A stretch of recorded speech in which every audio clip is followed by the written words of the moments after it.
जय श्री कृष्णा। ओम नमः शिवाय। गुरुर्ब्रह्मा गुरुर्विष्णु गुरुर्देवो महेश्वर, गुरुर् साक्षात् परम ब्रह्म तस्मै श्री गुरुवे नमः। ओम श्री गुरुदेवाय नमः।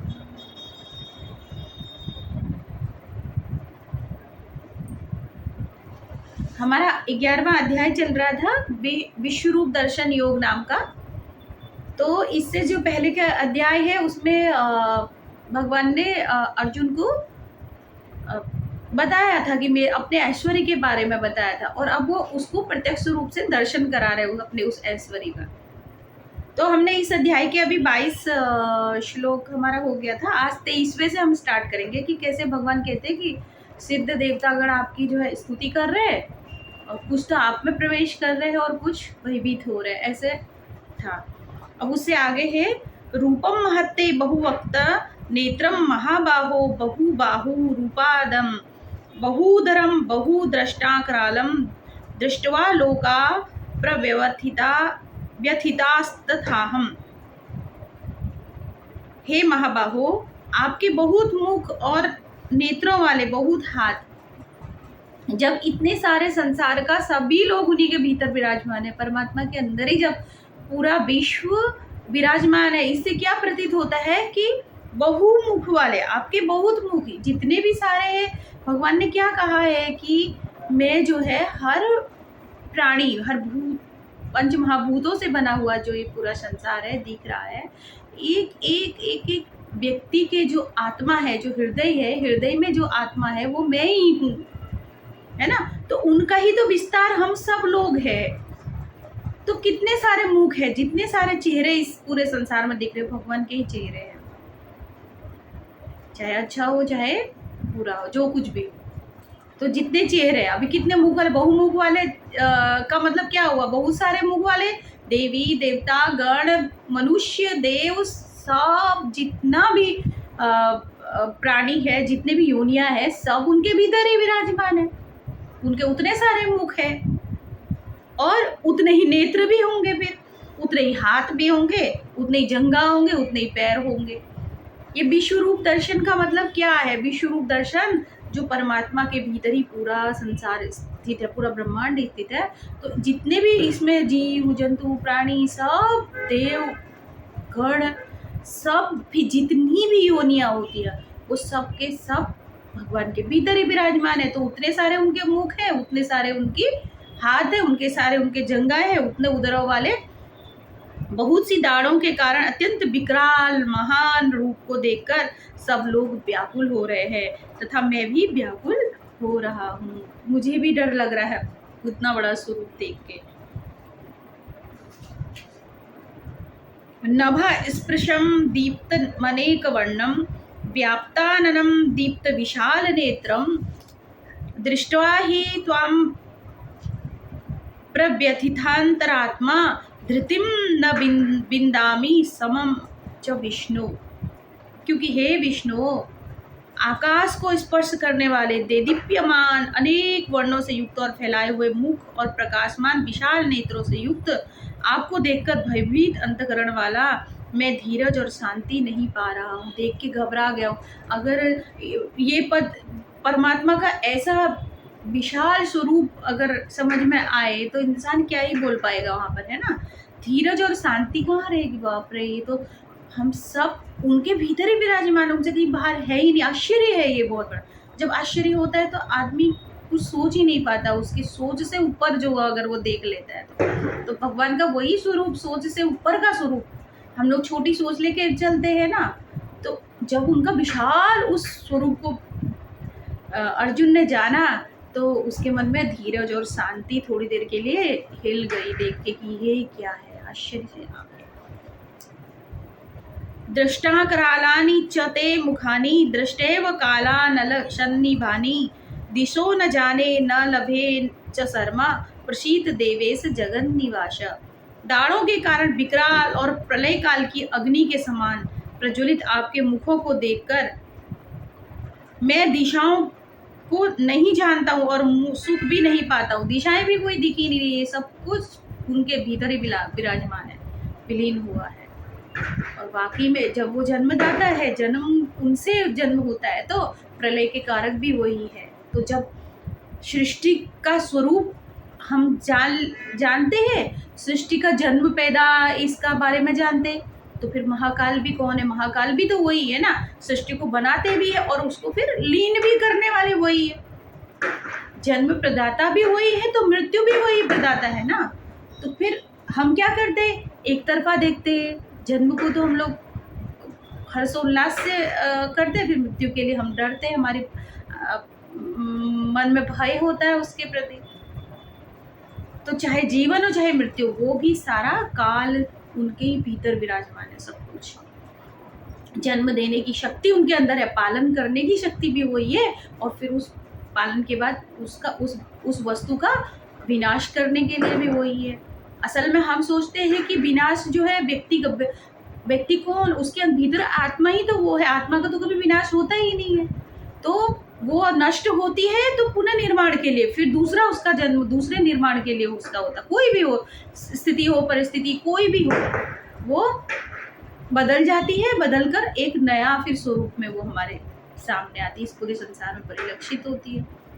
तो काल भी उन्हीं के भीतर दिखाई दे रहा, अग्नि भी ज्वाला उनके भीतर दिखाई दे रही, तो उससे वो घबरा रहा है, डर लग रहा है। प्रलय काल की जो अग्नि होती है ना, वो प्रज्वलित मुखों को देखकर दिशाएं सब दिख ही नहीं रही, चारों दिशाओं में वो फैले हुए है पूरा, उनका मुख भी सूख भी नहीं पाता। इसलिए हे देवेश, हे जगन निवास, आप प्रसन्न हो, कहते कि हे आप प्रसन्न हो जाइए, आप ऐसे विचित्र विकराल रूप जो आपका दिख रहा है, आप प्रसन्न हो जाइए, खुश हो जाइए। काल स्वरूप भी उनके भीतर ही देख लिया ना भगवान ने, तो नहीं अर्जुन ने, दोनों स्वरूप देख रहा है। तो हम लोग क्या करते, एक स्वरूप को तो एक्सेप्ट करते हैं, दूसरे स्वरूप को वो एक्सेप्ट नहीं कर पाते भगवान का, है ना। जन्म देने वाला भी वही है तो मृत्यु का देने वाला भी वही है फिर, है ना। तो दो जन्म मृत्यु दोनों ही भगवान के हाथों में है, एक ही परमात्मा, उसके भीतर ही हम लोग जन्म लेते हैं, उसके भीतर ही हम विलीन भी होते हैं, फिर जन्म लेते हैं, फिर पुनः निर्माण होता है, फिर ध्वंस होता है, फिर पुनः निर्माण, ऐसा चालू रहता ही है संसार में हमेशा। अमी च त्वां धृतराष्ट्रस्य पुत्रा सर्वे सहैवाव निपाल संघे भीष्मो द्रोण सूतपुत्रस्तथासो सहास्मदीयैरपि योध मुख्ये वक्त्राणि ते त्वरमाणा विशन्ति दृष्टाकरालानि भयानकानि केचित् द्विलग्ना दशनान्तरेषु सन्दृश्यन्ते चूर्णितैरुत्तमाङ्गे। तब कह रहे कि वे सभी धृतराष्ट्र के पुत्र राजाओं के समुदाय सहित आप में प्रवेश कर रहे हैं। इस समय भगवान का कैसा है, विचित्र विशाल काल उनके भीतर दिखाई दे रहा है पूरी तरह से, है ना। तो अर्जुन को क्या दिख रहा है, धृतराष्ट्र की जितनी सेना है, जितने पुत्र, सब के सब जैसे भगवान के मुख में प्रवेश करे जा रहे हैं। और भीष्म पितामह द्रोणाचार्य तथा कर्ण और हमारे पक्ष के भी प्रधान योद्धाओं सहित सबके सब आपके दाड़ों के कारण विकराल भयानक मुखों के वेग से दौड़ते हुए प्रवेश कर रहे हैं, उसके भीतर उनकी मुंह के अंदर प्रवेश करते हुए दिखाई दे रहे हैं। और कई एक चूर्ण हुए सिरों सहित आपके दांतों के बीच में लगे हुए दिख रहे हैं, दांत जैसे दबाए। मतलब कहने का मतलब क्या है कि भगवान का ऐसा विकराल स्वरूप विश्व रूप में तो सभी दिखाई देगा ना। हम लोग कहते हैं कि एक अच्छा ही कुछ दिखाए तो बुरा ना दिखे, ऐसा नहीं है। सब कुछ के दो पहलू है भगवान ने जो बनाया है ना, जन्म देने के लिए, और सुंदर स्वरूप भी है तो काल स्वरूप भी उन्हीं का ही है, विकराल वाला, तो दोनों ही उन्हीं के स्वरूप है। तो इस समय जब युद्ध में खड़े हैं तो एक तरफ से तो प्रार्थना है, साधु लोग क्या कर रहे हैं, जो संत है, जो साधु है, वो भगवान की प्रार्थना कर रहे हैं, उनसे कह रहे कल्याण हो ऐसी प्रार्थना कर रहे हैं। और दूसरी तरफ जो पापी है वो भगवान के मुख के भीतर प्रवेश करे जा रहे हैं, उनकी मृत्यु आई हुई है पहले से ही, तय है पहले से ही मृत्यु, तो वो जो है उनके मुंह में दाड़ों में प्रवेश कर रहे हैं। यथा नदीनां बहवो अम्बुवेगा समुद्रमेवाभिमुखा द्रवन्ति तथा त्वामि नरलोक वीरा विशन्ति वक्त्राण्यभिज्वलन्ति। जैसे नदियों से के बहुत से जल के प्रभाव स्वाभाविक ही समुद्र की ओर दौड़ते हैं ना, वो भी वो लोग, नदी कैसे होता है, नदी बहती है बहती बहती, उसका वेग से बहती है, दौड़ती दौड़ती दौड़ती एक दिन फिर समुद्र में विलीन हो जाती है। ऐसे ही वो लोग धृतराष्ट्र के पुत्रों के जो सारे के पुत्र है, पूरे भीष्म पितामह, द्रोण, कर्ण, सारे लोग, और हमारी भी सेना के भी जो बड़े बड़े योद्धा है वो शीघ्रता से आपके मुख में प्रवेश कर रहे हैं। जैसे नदी समुद्र की ओर दौड़ती है वैसे ही वो भी आपकी ओर बढ़ रहे हैं, सारे के सारे आपके मुंह में जा रहे हैं सब।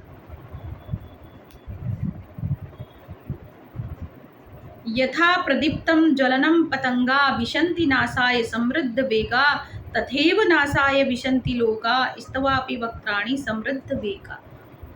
जैसे पतंग मोहवश नष्ट होने के लिए प्रज्वलित अग्नि के अतिवेग से दौड़ते हुए प्रवेश करते हैं, है ना। पतंगा होता है ना, जब उसकी मृत्यु आती है तो क्या करता है वो, दिए के आगे पीछे आगे पीछे आगे पीछे आगे पीछे, लो के आगे पीछे ही घूमता, खींच के आ जाता है, जैसे वहां पे उसकी मृत्यु आई होती है। वैसे ही ये लोग अतिवेग के साथ आपके मुख में प्रवेश कर रहे हैं, जैसे नाश के लिए आपके मुखों में प्रवेश कर रहे हैं। लेलिहासे ग्रशमान समन्ता लोका समग्रान्व दनेर ज्वलद्भि तेजोभिरापूर्य जगत समग्रम भासस्तवोग्रा प्रतपन्ति विष्णु। आप उन संपूर्ण लोगों को प्रज्वलित मुखों द्वारा क्या कर रहे हो, ग्रास करते हुए सब ओर से बार बार चाट रहे हो। इतनी बड़ी जीभ भगवान की दिखाई दे रही है, बार बार बार बार लोगों को चाट रहे पूरा, जो कितने सारे लोग हो तक उनकी जीवा फैली हुई है। हे विष्णु, आपका उग्र प्रकाश स्वरूपूर्ण जगत को तेज के द्वारा परिपूर्ण करके तपा रहा है। इतना ज़्यादा तेज है कि उससे पूरे जो परिपूर्ण जगत है, संसार है, वो अग्निमय हो गया, तप रहा है। आख्या ही मे को भवानुग्र रूपो नमोस्तु ते देववर प्रसीद विज्ञातुमिच्छामि भवन्त माध्यम नहीं प्रजानामि तव प्रवृत्ति। मुझे बतलाइए कि आप उग्र रूप वाले कौन है। आप कह रहे, भगवान कह रहे, अर्जुन कह रहे, अभी तो मैंने आपका इतना सुंदर सुशील मुस्कान वाला जो रूप देखा था, है ना, इतना विशाल विकराल रूप जो है, उग्र वाले कौन है आप। इतना उग्र स्वरूप जिसमें भयंकर भयंकर, जिनके इतने बड़े बड़े दाढ़ दिख रहे हैं, जिनमें पूरी कौरव सेना, पूरा पांडवों के भी बड़े बड़े योद्धा उनके मुख में घुसे जा रहे हैं, और वो कुछ तो दांतों के नीचे दब गए, और इतना ज्यादा प्रकाश है कि पूरा तप रहा है पूरा संसार उस अग्नि से। कौन है ऐसे विशाल रूप में आप, ऐसा उग्र रूप वाले कौन है आप। हे देवों में श्रेष्ठ, आपको नमस्कार है, मेरा प्रणाम है। आपको कौन है आप बताइए। आप प्रसन्न हो जाइए, आप क्रोध में मत आइए, आप प्रसन्न हो जाइए। आदि पुरुष, आपको मैं विशेष रूप से जानना चाहता हूँ, क्योंकि मैं आपकी प्रवृत्ति को नहीं जानता। कह रहे कि अब मैं आप देखने की बात कह रहे कि आप कौन है ऐसा उग्र स्वरूप वाले, है ना। आपकी मैं जानना चाहता हूँ, आपकी प्रवृत्ति को मैं नहीं जानता। श्री भगवान उवाच, भगवान कह रहे हैं, कालो अस्मि लोक क्षयकृत प्रवृद्धो लोकान समाहर्तुमिह प्रवृत्तः ऋतेपि त्वां न भविष्यन्ति सर्वे ये अवस्थिता प्रत्यनीकेषु योधा। श्री भगवान बोले, उस समय वो एकदम विशाल विकराल रूप में अर्जुन के सामने खड़े हैं, तो बोले, मैं लोगों का नाश करने वाला बड़ा हुआ महाकाल हूँ। महाकाल, कालों के भी काल महाकाल। उस समय भगवान का स्वरूप वो सुंदर मित्र रूप कृष्ण के रूप में नहीं है, उस समय उनका स्वरूप क्या है, विकराल उग्र रूप है, एकदम महाकाल। कह रहे मैं महाकाल हूँ, लोगों को नाश करने वाला महाकाल हूँ। अब हम कई बार कहते हैं ना, हम लोग हमारे अभी भी कितनी लड़ाई धर्म संप्रदाय के नाम पर होता है, सोचो। भगवान कहते हैं, हम लोग कहते ईश्वर ईश्वर में, हमारे सनातन में ही न जाने कितने लोग इसको, हम इसको मानते हैं, उसको मानते हैं, इसको मानते हैं, इसको नहीं मानते हैं, ये बड़ा ये छोटा, न जाने कितने लड़ाई झगड़ों में हम फंसे रहते हैं। महाकाल, शिव को महाकाल कहा जाता है, शंकर भगवान को, शिव को कहते हैं महाकाल। और इस समय जो भगवान कृष्ण का स्वरूप है वो क्या है, महाकाल है। महाकाल स्वरूप भी उन्हीं का ही है ना। भगवान का महाकाल रूप भी मैं ही हूँ कह रहे हैं वो। तो शिव और कृष्ण में अंतर है, कुछ भी अंतर नहीं है। शिव और कृष्ण एक ही है, वो अलग अलग नहीं है। अगर ये जो जान ले तो ये सारी जो भ्रांतियां हैं सारी की सारी जो है वो अक्सर समाप्त हो जाएगी। तब कह रहे कि कौन है, उनको क्या नाम दिया गया है, भगवान शंकर को कहते कि वो प्रलयंकारी है ना, महाकाल है कहते हैं, महाकाल। लेकिन इस समय भगवान कृष्ण कह रहे मैं महाकाल हूँ। तो क्या अंतर है शिव और भगवान कृष्ण, कुछ भी अंतर नहीं है। इस समय इन लोगों का नष्ट करने के लिए प्रवृत्त हुआ हूँ। अभी मैं ये जो समय चल रहा है वर्तमान में, सबको नष्ट करने के लिए प्रवृत्त हूँ। इसलिए जो प्रतिपक्षियों की सेना में स्थित योद्धा लोग हैं वे सब तेरे बिना भी नहीं रहेंगे, अर्थात तेरे युद्ध न करने पर भी इन सब का नाश तो होएगा ही। तो युद्ध कर या ना कर, ये तो पहले से ही मेरे मुंह में समाये हुए हैं, पहले से ही इनकी मृत्यु तय है। तो युद्ध करता है ठीक है, और नहीं करता है तो भी ये नाश तो इनका होगा ही, ये तो रहने वाले नहीं है, पहले से ही वो हो चुका है उसका पूरा। तस्मात् मुत्तिष्ठ यशो लभस्व जित्वा शत्रुन् भुङ्क्ष्व राज्यं समृद्धं मयेवेते निहतः पूर्वमेव निमित्त मात्रं भव सभ्य साचिन। अतएव तू उठ, यश प्राप्त कर, है ना, और शत्रुओं की जीत कर धन धान्य से संपन्न राज्य को भोग। ये सब सूरवीर पहले से ही मेरे द्वारा मारे जा चुके हैं। हे सभ्य साचिन, तू तो केवल निमित्त मात्र बन जा, ये सब कार्य मेरा ही चल रहा है, ये सारा कार्य मेरा चल रहा है पीछे से, तू तो खाली बस एक निमित्त है, तेरे के द्वारा संपन्न होने वाला है ये कार्य, बस तू इसी के निमित्त है, बाकी जो भी है सब मेरा ही है, पीछे से चल रहा है सब कुछ। पहले से ही मारे जा चुके हैं, तू इसको देख चुका, भविष्य देख लिया ना उसने, भविष्य का जो स्वरूप दिखाया भगवान ने, पहले से ही मारे जा चुके हैं। तू नहीं भी युद्ध करेगा तब भी ये मरेंगे ही, इसलिए तू निमित्त बन जा युद्ध का, है ना। क्यों, यश को प्राप्त कर, इसको युद्ध करने का यश जो है तेरे को ही प्राप्त होगा, और फिर तू अपना राज्य को भोग कर इसका निमित्त बन जा। द्रोणम च भीष्मम च जयद्रथम च कर्णम तथान्यानपि योधवीरान मया हतास्त्वं जहिमा व्यतिष्ठा युद्धस्व जेतासी रणे सपत्नान। द्रोणाचार्य और भीष्म पितामह तथा जयद्रथ और कर्ण और भी बहुत से मेरे द्वारा मारे हुए सूरवीर योद्धाओं को तू मार, भाई मत कर। अरे भाई किस बात का करेगा, ये तो पहले से ही मर चुके हैं, ये पहले ही मेरे मुंह में समा गए हैं, काल के मुंह में पहले से ही समाये हुए हैं, काल के मुंह के द्वार पर बैठे पड़े हैं ये पहले से ही जाने के लिए। अब तू तो खाली निमित्त मात्र बन रहा है इनको भेजने के लिए। भय मत कर, निसंदेह तू युद्ध में बैरियों को जीतेगा, इसलिए युद्ध कर। क्यों युद्ध की क्यों उस समय पे आवश्यकता थी, क्योंकि धर्म अधर्म हो रहा था, और अधर्म के नाश के लिए भगवान जब बहुत ज़्यादा पृथ्वी पर, उन्होंने कहा ही है ना, जब जब पृथ्वी पर अधर्म बढ़ेगा तब तब मैं अवतार लूँगा, तभी तब वो अपने इस महाकाल रूप में भी अवतार लेते हैं, है ना। फिर उन अधर्मों का नाश करके फिर धर्म की स्थापना करते हैं। तो उसके लिए चुनते हैं लोगों को जो धर्म की स्थापना में उनके सहायक होते हैं। अर्जुन भी उनमें से एक है जिसको चुना उन्होंने अपने धर्म स्थापना के लिए। तो आज इतना ही, इससे आगे कल पढ़ेंगे।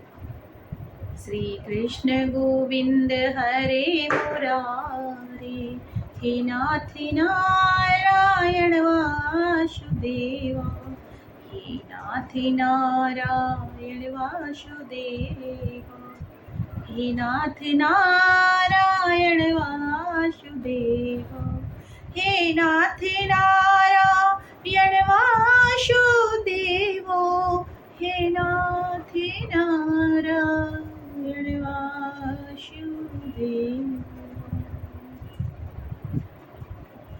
जय श्री कृष्ण।